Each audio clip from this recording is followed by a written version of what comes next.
Good day po, teachers! Welcome back po dito sa Learning Pal kung saan po tayo nag-share ng latest DepEd news and updates and free learning resources. So, teachers, na quick update lang po tayo ito po sa ating matagal na pinakahihintay. Ito pong ating performance-based bonus from the Teachers Dignity Coalition. So, makikita po natin sa kanilang pong post na nagkaroon po ng pag-uusap yung TDC at yung Department of Budget and Management, no? So, isasama-rise lang po natin, no? So, nabanggit po ng ating kasamahan na si Sir Benjo Basas, yung hinaing po ng mga teachers regarding po dito sa performance-based bonus, at i-highlight ko lang po, no?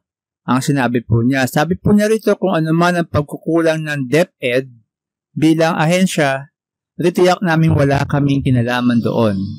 Gayunpaman kami sa aming mga tungkulin, sa kabila ng napakarami limitasyon at pagsubok, kaya't marapat lamang na kilalanin ito ng gobyerno. Ito ay sabi ni Sir Benjo Basas.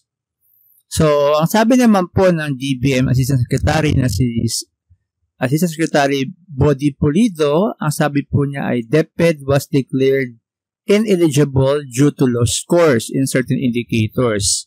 But the agency has already filed for a review and reconsideration. So, wag po tayo mula ng pag-asa dahil meron para pong review and reconsideration.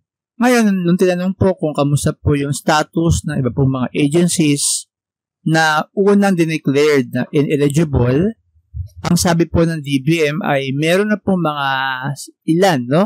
Sabi po rito ay some have already been reconsidered and DepEd's case is now under review in the upcoming budget. So we're praying, hoping pa rin po na hopefully makonsider talaga po ang DepEd for performance-based bonus 2023 dahil deserve po natin to.